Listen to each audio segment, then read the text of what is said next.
Assalamualaikum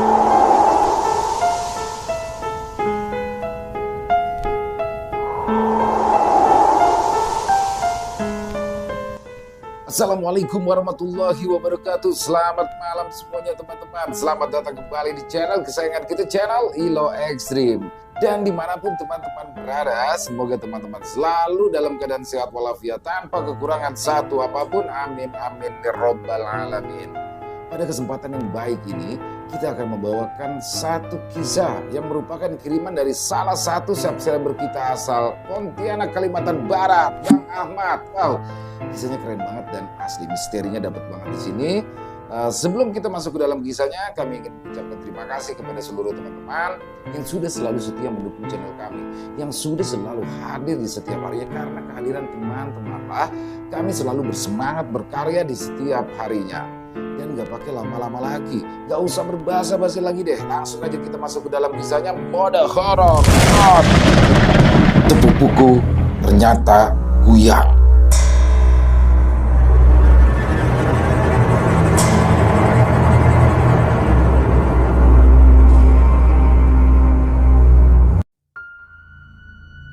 Kisah ini berdasarkan latar belakang sejarah keluarga Rustam yang berawal dari era penjajahan Jepang. Pendudukan Jepang di Kalimantan Barat bermula sewaktu Pontianak diserang lewat udara oleh 9 pesawat tempur pada tanggal 19 Desember 1941. Kota menjadi hancur dan banyak korban pada hari pertama penyerangan ini. Kemudian pada tanggal 20 sampai 22 Desember, tempat-tempat lain di Kalimantan Barat juga diserang, seperti Sanggau, Ledo, Singkawang, dan Mempawah juga mulai dikuasai. 2 bulan kemudian, Kalimantan Barat dikuasai sepenuhnya oleh pihak Jepang. Jepang menyerang Kalimantan Barat dari arah utara, tepatnya dari arah Sarawak. Penyerangan dari utara ini dimaksudkan agar perhatian Belanda terpecah belah. Selanjutnya, Belanda malah meninggalkan Kalimantan Barat, bukannya melindungi tanah jajahannya tersebut. Hingga pada tanggal 22 Januari 1942, armada Angkatan Laut Dai Nippon mendarat di Pemangkat lewat Tanjung Kodok. Lalu barulah pada tanggal 2 Februari 1942 Pontianak dikuasai tanpa perlawanan berarti oleh pihak Belanda. Setelah penjajah Jepang mulai menduduki Kalimantan Barat, banyak dari para penduduk lokal merasakan kekejaman pihak Jepang melalui sistem yang diterapkan oleh pemerintahan Jepang saat itu. Ya, sistem kerja paksa atau yang biasa dikenal sebagai Romusa sudah diterapkan kepada para penduduk lokal, tidak terkecuali kepada nenek moyang Rustam. Karena hal tersebut, tindak kekerasan fisik dan lainnya seperti hal biasa yang diterima oleh para penduduk lokal, sehingga melahirkan benih-benih kebencian dari para penduduk lokal kepada para penjajah Jepang. Tekad perlawanan di Kalimantan Barat semakin besar saat kebijakan sewenang-wenang Jepang ditambah dengan disiplin keras yang diterapkan pemerintahan militernya. Pasalnya, rakyat Kalimantan Barat dipaksa untuk membungkuk dan menghormati para tentara Jepang saat itu. Dan apabila menolak, mereka akan diberikan sanksi berupa kekerasan fisik. Sehingga tindakan yang dilakukan Jepang ini tidak dapat ditoleransi lagi, karena dianggap sebagai pelanggaran serius terhadap kehormatan diri rakyat. Dan karena kondisi tersebut membuat nenek moyang dari Rustam mempunyai pikirannya sendiri.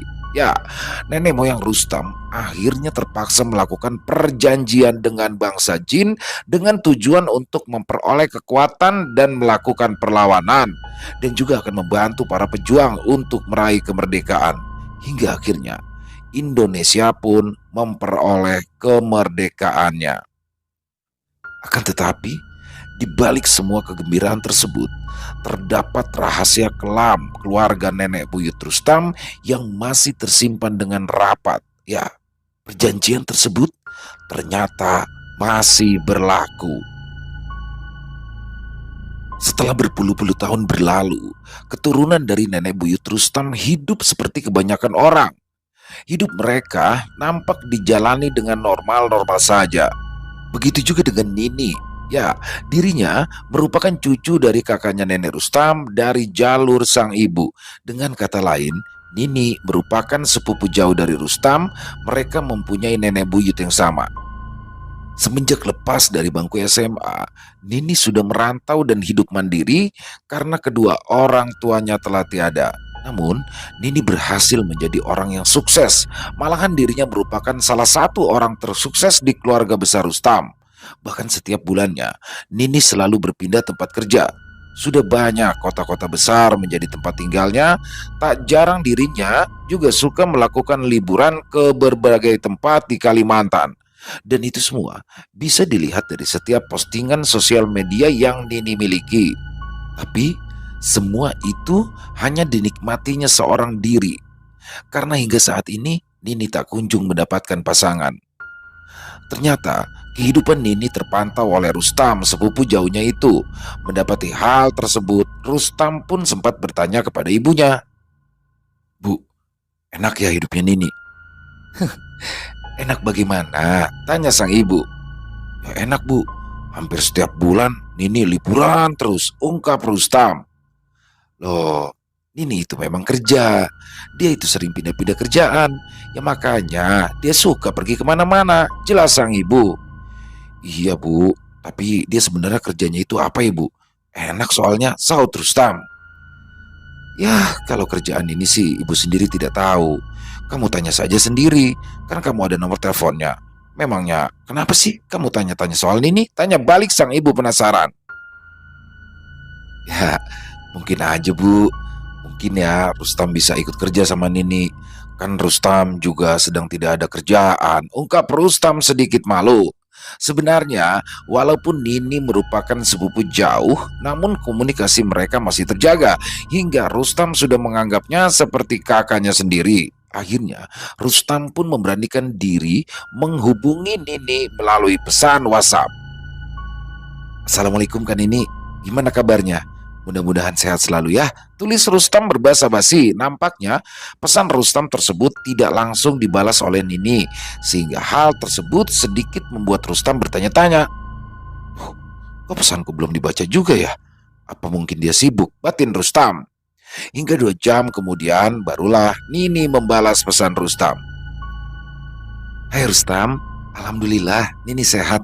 Kamu sendiri bagaimana?" jawab Nini bertanya balik. Mendapati itu Rustam pun langsung bergegas untuk membalas pesan tersebut. "Alhamdulillah, baik juga kak. Kapan kak mau main ke sini?" tanya Rustam. "Ah, nanti kalau Nini mau ke sana, Nini kabari ya Tam. Salam buat ayah dan ibu juga," balas Nini. "Ah, baik kak. Oh iya, kalau ada lowongan kerja, tolong kabar-kabari Rustam ya. Soalnya Rustam sedang menganggur," tulis Rustam pada Nini. "Iya baik, nanti Nini kabari ya," jawab Nini. Akhirnya mereka pun menyudahi komunikasi tersebut. Setelahnya, nampak tersimpan harapan besar dari Rustam dari perbincangan tersebut. Namun setelah beberapa bulan, Nini tidak pernah menghubungi Rustam hingga sempat terbesit di pikirannya jika Nini lupa akan janjinya. Tapi ternyata Rustam keliru. Tak lama setelah itu, Nini kedapatan menghubungi Rustam melalui sebuah pesan. "Assalamualaikum Rustam, bisa tidak besok jemput Nini di bandara?" "Waalaikumsalam. Oh siap kak, jam berapa pesawatnya mendarat?" tanya Rustam. Sekitar jam 11 siang, jawab Nini. "Baik kak, besok Rustam jemput ya," timpal Rustam. Keesokan harinya, Rustam pun berangkat untuk menjemput Nini di bandar udara dengan menggunakan mobil milik ayahnya. Rustam pun tiba di bandara. Setelah sampai, Rustam lalu mengirimkan pesan kepada Nini untuk memberitahukan jika dirinya sudah sampai dan men-share lokasinya saat itu. Karena masih menunggu, Rustam pun langsung meraih sebatang rokok untuk menanti kedatangan Nini. Tak lama kemudian, nampak dari kejauhan muncul seorang wanita berparas cantik, berambut panjang dengan memakai syal dan dibalut pakaian yang kekinian, membuat Nini terlihat elegan dan juga seksi. Ya, itu adalah Nini. Walaupun usianya sudah berkepala 3, namun Nini nampak awet muda Mungkin yang tak mengenalnya dikiranya dirinya masih berumur 20 tahunan. "Hei Rustam, sudah lama ya nunggunya?" tanya Nini. "Ah, enggak kak, Rustam juga baru sampai," jawab Rustam. Segeralah mereka pun memasuki mobil dan langsung menuju ke rumah Rustam. Di perjalanan, Rustam mencoba membuka percakapan dengan Nini. "Tumben datangnya mendadak kak." "Memangnya kenapa Tam?" tanya Nini balik. "Ya, biasanya kan kakak kalau datang pas hari lebaran atau ketika ada keluarga kita yang nikahan," jawab Rustam. "Iya, kebetulan ini ada pekerjaan di sini," sahut Nini. "Wah, kerjaan apa kak?" "Ajak-ajak Rustam dong," ucap Rustam cengengesan. "Iya, nanti Nini lihat dulu ya. Apakah ada yang cocok buat kamu ya?" timpal Nini. "Ya kak. Oh ya, nanti kakak tinggal di rumah Rustam kan? Rustam sudah bilang ke bapak sama ibu untuk menyiapkan kamar satu buat Nini," ungkap Rustam. "Oh iya, Nini lupa deh beritahu kamu. Nini sepertinya akan cari kontrakan saja. Soalnya kan Nini akan lumayan lama tinggal di sini. Kamu bisa bantu Nini kan buat cari rumah kontrakan?" "Loh, kenapa tidak tinggal di rumah saja kak? Masih ada kamar kosong kok," bujuk Rustam. "Aduh, Nini nggak mau ngerepotin Tam. Lagian Nini kan juga sudah biasa tinggal sendiri," ungkap Nini. Setelah diberi pengertian, akhirnya Rustam pun mengerti.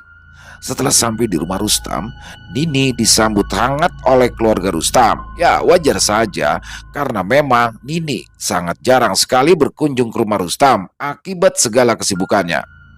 Setelahnya Rustam pun langsung diajak Nini untuk mencarikannya sebuah kontrakan. Namun di situ agak sedikit aneh. Ya, Nini meminta dicarikan kontrakan yang sepi dan letaknya jauh dari keramaian. Di tengah pencarian mencari rumah kontrakan, Rustam pun bertanya, "Kak, kok cari kontrakannya yang jauh dari keramaian kota sih? Memangnya nanti kakak mau kerja di mana?" Ya di kota. Tapi memang Nini ini suka stres kalau tinggal di kota.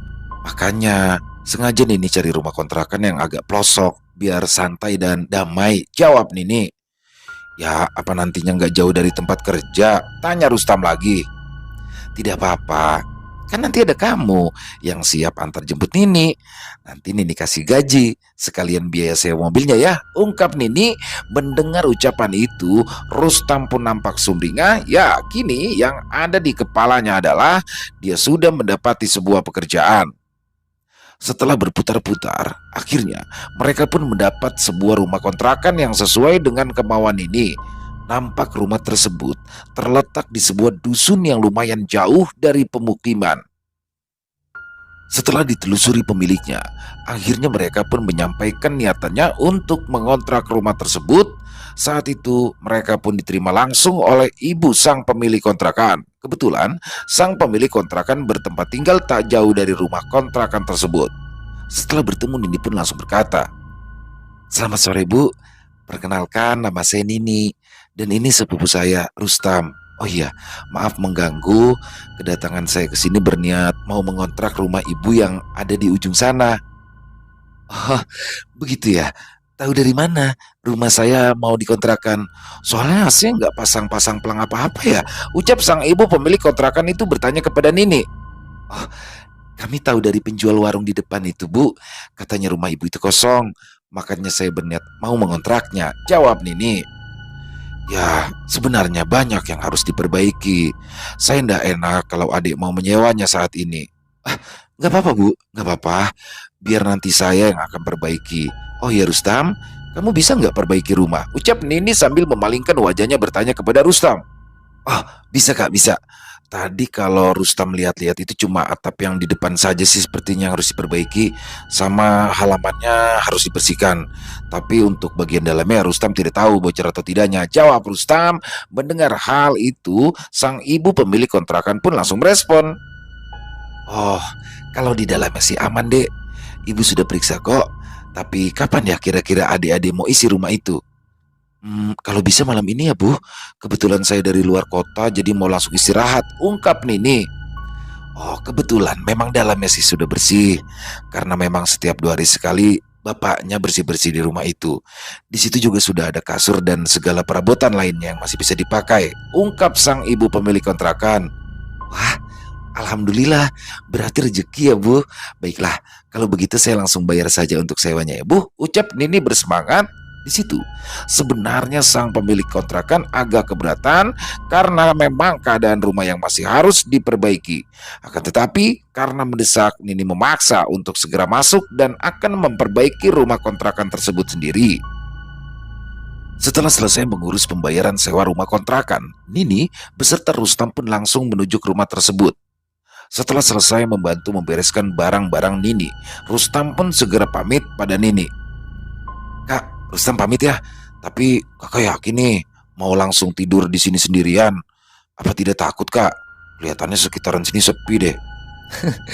Gak apa-apa Tam, ini sudah biasa. Oh ya sudah, besok kamu langsung ke sini aja ya, perbaiki rumahnya. Ucap Nini. Siap kak, besok Rustam pokoknya langsung ke sini. Saut Rustam. Keesokan harinya, Rustam pun sudah datang kembali di rumah kontrakan Nini. Ya, walaupun jarak kontrakan Nini dengan rumah Rustam itu lumayan jauh, sekitar 1 jam bila ditempuh dengan kendaraan roda 4, namun Rustam begitu bersemangat. Saat itu, yang ada di pikirannya adalah dirinya langsung mengantarkan Nini ke tempat kerjanya yang baru. Dilanjutkan dengan memperbaiki rumah kontrakan tersebut, sehingga Rustam sudah membayangkan akan mendapatkan upah lebih dari Nini. Namun sepertinya tidak demikian. Ya, Nini mengungkapkan jika dirinya belum mau mulai bekerja. Oh, jadi hari ini kakak itu belum mulai ya aktivitas di kantor barunya, ucap Rustam. Iya Tam, Nini masih mau di rumah dulu, sekalian masih mau istirahat, ungkap Nini. Lalu kalau besok gimana kak? Soalnya kalau kakak memang sudah aktif kerja, Rustam bisa datang lebih pagi biar bisa langsung memperbaiki rumah, tanya Rustam. Kayaknya besok juga belum Tam, Nini masih mau istirahat, jawab Nini. Mendapati jawaban itu, Rustam pun tidak ingin ambil pusing, ia langsung segera memperbaiki rumah tersebut. Ternyata saat sedang memperbaiki rumah itu, perkiraan Rustam pun keliru. Ya, dipikirnya perbaikan rumah tersebut cukup memakan waktu 1 hari. Ternyata kerusakannya merembet ke bagian yang lain sehingga pekerjaannya tidak selesai di hari itu juga. Rustam pun segera memberitahukan perihal tersebut kepada Nini. Kak, maaf ya, sepertinya perbaikan rumah ini tidak selesai hari ini. Rusaknya itu ternyata sampai dalam. Jadi mungkin harus dilanjutkan besok, ungkap Rustam. Ya, tidak apa-apa Tam, timpal Nini. Ya sudah, Rustam pamit ya. Sudah sore soalnya kak. Pamit Rustam kepada Nini. Oh iya, kamu hati-hati ya pulangnya. Nih, upah hari ini buat kamu, ucap Nini sambil memberikan beberapa lembar uang kepada Rustam. Menerima upah itu, Rustam pun langsung terlihat sumringah. Namun di tengah perbincangan mereka di dalam rumah, Rustam seolah seperti mencium aroma bau amis. Entahlah, tapi hal itu pun tidak diutarakannya pada Nini. Oh apa ya? Sepertinya bau amis sekali, batin Rustam sambil keluar dari rumah kontrakan Nini. Keesokan harinya, Rustam pun kembali mendatangi rumah Nini dan ia pun langsung memperbaiki rumah kontrakan tersebut. Hari itu, Rustam bertekad untuk menyelesaikan pekerjaannya. Alhasil, ketika waktu sudah hampir maghrib, Rustam pun baru menyelesaikan pekerjaannya. Setelah selesai, Rustam pun langsung melaporkan hasil pekerjaannya pada Nini. Kak, kak, Kak Nini, Rustam sudah selesai, ucap Rustam sambil masuk ke dalam rumah. Namun ketika di dalam, nampak keadaan rumah kontrakan itu masih terlihat gelap. Tak ada satupun lampu yang menyala padahal hari sudah mulai gelap. Loh, lampunya nggak dinyalakan, batin Rustam. Mendapati itu, Rustam kembali memanggil Nini. Kak, Kak Nini, kakak di mana? Panggil Rustam, tiba-tiba terdengar suara pelan dari arah kamar mandi. Oh iya Tam, kamu mau pulang ya? Ya sudah, uang untuk kamu sudah Nini taruh di meja ya. Kalau mau pulang silakan, jawab Nini pelan. Ini lampu Rustam nyalakan ya Nini, saut Rustam. Namun saat itu sautan Rustam tak dibalas oleh Nini. Loh, kok malah diem? Ya udah, aku nyalakan saja lampunya.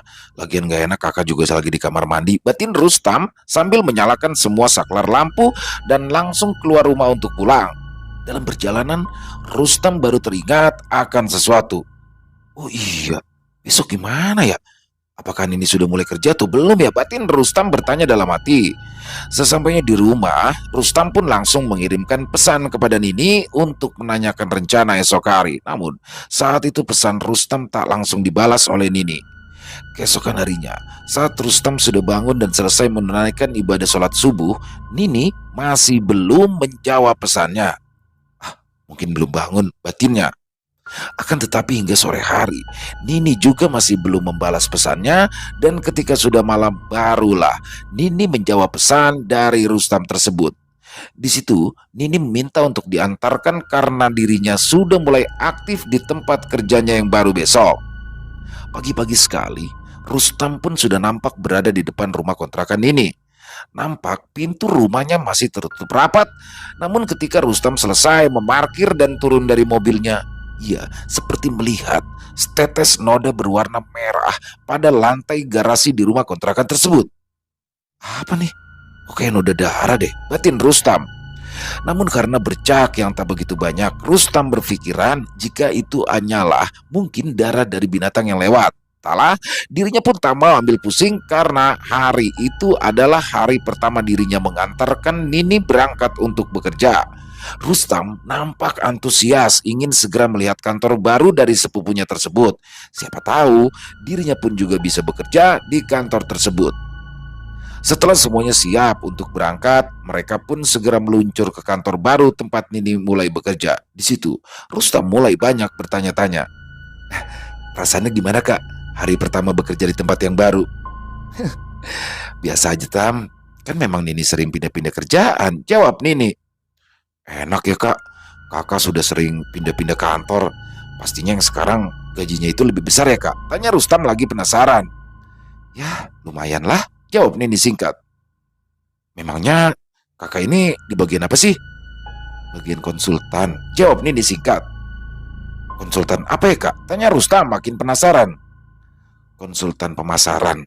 Oh, konsultan pemasaran. Oh ya, Kak, kalau ada lowongan, Rustam mau dong, Kak, kerja di tempat kakak yang baru, ucap Rustam mengungkapkan keinginannya. Iya, nanti coba Nini lihat dulu ya. Kan Nini juga belum mulai kerjanya, jadi juga belum tahu kondisi tempat yang baru ini. Jelas Nini kepada Rustam. Akhirnya mereka berdua pun tiba di depan sebuah gedung tempat Nini bekerja. Oh iya, Tam, nggak usah masuk ya. Nini turun di sini aja dan kamu sekarang boleh pulang. Nanti Nini kasih kabar kalau Nini mau pulang ya, ucap Nini kepada Rustam. Loh, kok nggak sampai lobinya, Kak? Di luar panas loh. Nanti kakak keringetan deh, ucap Rustam sedikit keheranan. Gak apa-apa, jawab Nini singkat. Mendengar itu, Rustam pun langsung menghentikan laju mobilnya dan menurunkan Nini tepat di depan gerbang gedung perkantoran tersebut. Akan tetapi, setelah menurunkan sepupunya itu, kembali terdapat pertanyaan nyeleneh di pikiran Rustam. Kan ini kok selalu pakai shell ya? Padahal kan lagi panas. Apa dia nggak ngerasa gerah ya? Ucap Rustam dalam hatinya.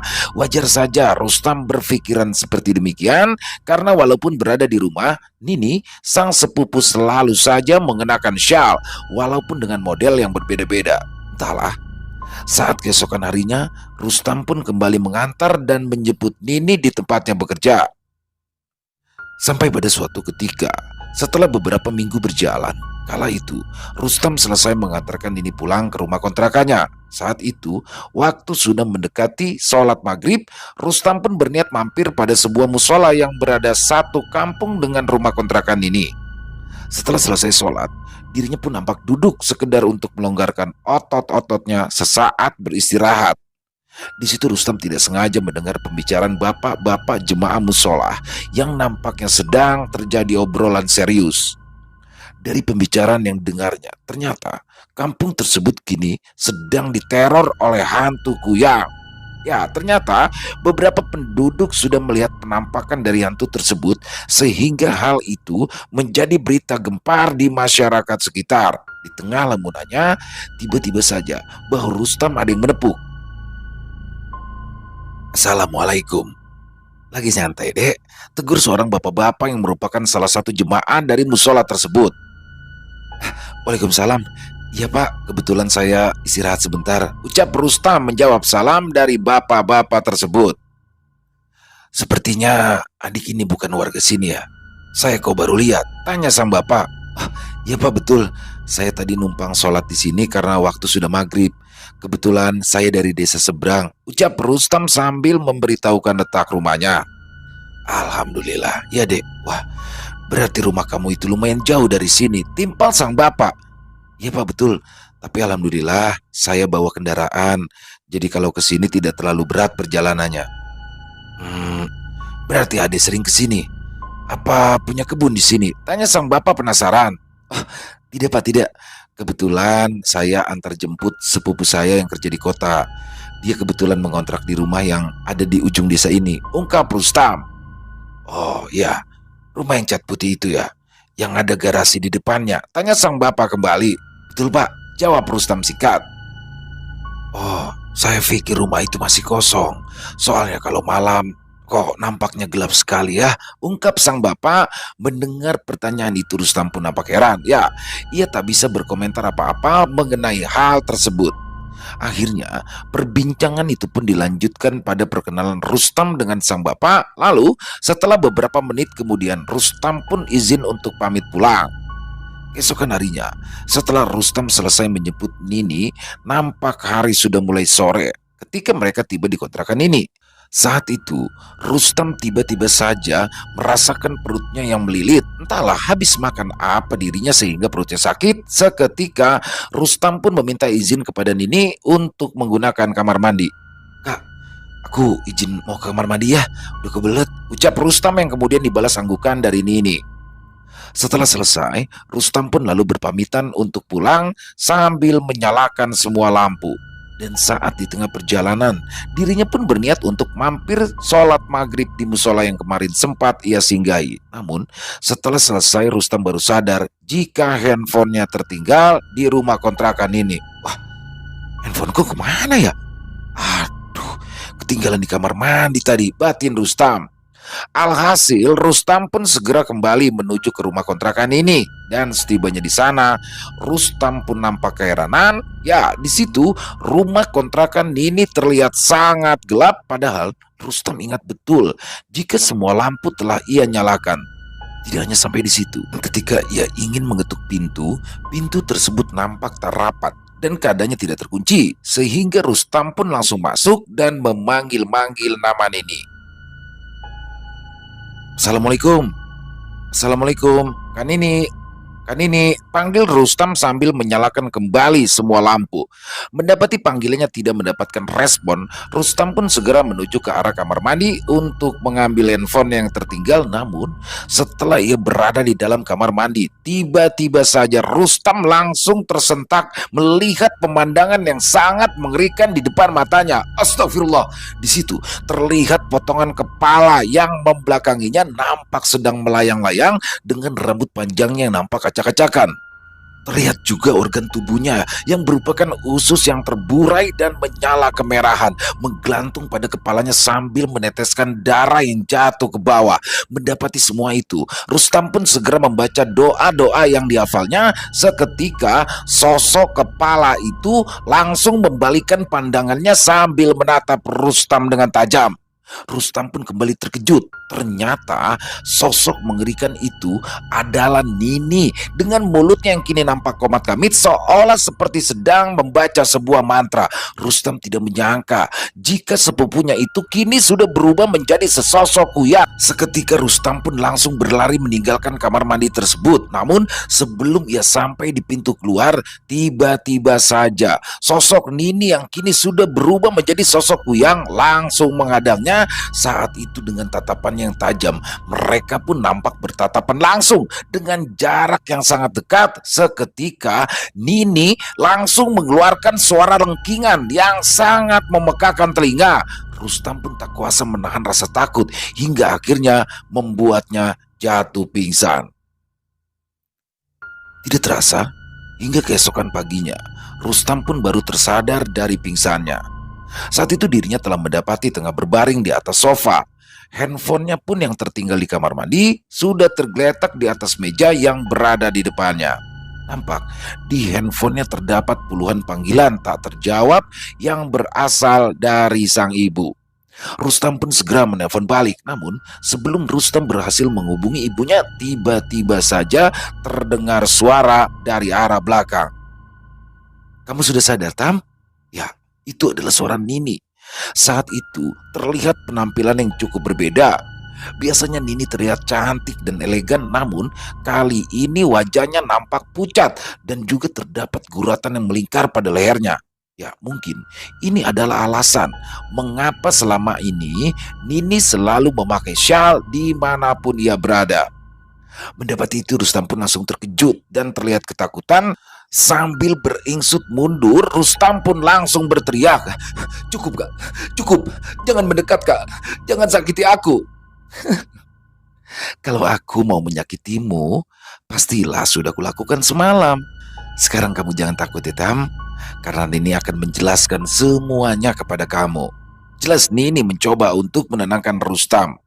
Mendengar itu, Rustam pun sedikit tenang, namun ia masih tak bisa menyembunyikan raut wajahnya yang masih tegang. "Sudah, sekarang kamu makan dulu ya bubur yang sudah Nini siapkan buat kamu. Sekalian diminum tehnya. Jangan khawatir, ini semua aman kok. Nini gak bakalan macam-macam sama kamu," ungkap Nini. "Tapi kak, kenapa kakak bisa berubah menjadi kuyang? Bagaimana ceritanya?" tanya Rustam gemetar. "Jadi, itu semua merupakan ilmu yang sudah diturunkan dari nenek buyut kita, Tam. Ini juga yakin kok kalau ibu kamu itu juga sudah tahu mengenai hal ini. Tapi memang untuk keluarga yang menuruni ilmu ini tidak gembar-gembor ke seluruh keluarga besar, termasuk ke keluarga kamu," ungkap Nini lirih. Tapi ibu tidak pernah cerita kalau Nini itu kuyang," saut Rustam. "Ya karena memang ibumu tidak tahu jika keluarga Nini itulah yang menuruni ilmu ini. Karena saat itu nenek buyut kita itu memisahkan anak-anaknya. Ya, nenek kamu dan nenek Nini memang sengaja dipisahkan semenjak kecil. Makanya ibumu tidak tahu. Dia itu hanya mengetahui rumornya saja," ungkap Nini menjelaskan semuanya. Tapi bagaimana kakak bisa bertahan selama ini? Apa kakak suka membunuh bayi? Karena setahu Rustam, kuyang itu haus akan darah bayi, tanya Rustam penasaran. "Sebenarnya, Nini itu hanya mengincar darah dari orang yang baru saja melahirkan tanpa menghilangkan nyawa mereka. Tapi asal kamu tahu, Tam, pemilik ilmu ini bukanlah hanya Nini saja. Banyak, banyak sekali penganut ilmu serupa yang masih berkeliaran. Jadi Nini tidak bisa menjamin jika semua penganut ilmu ini sama dengan Nini dalam menjalaninya," ungkap Nini menjelaskan kondisinya.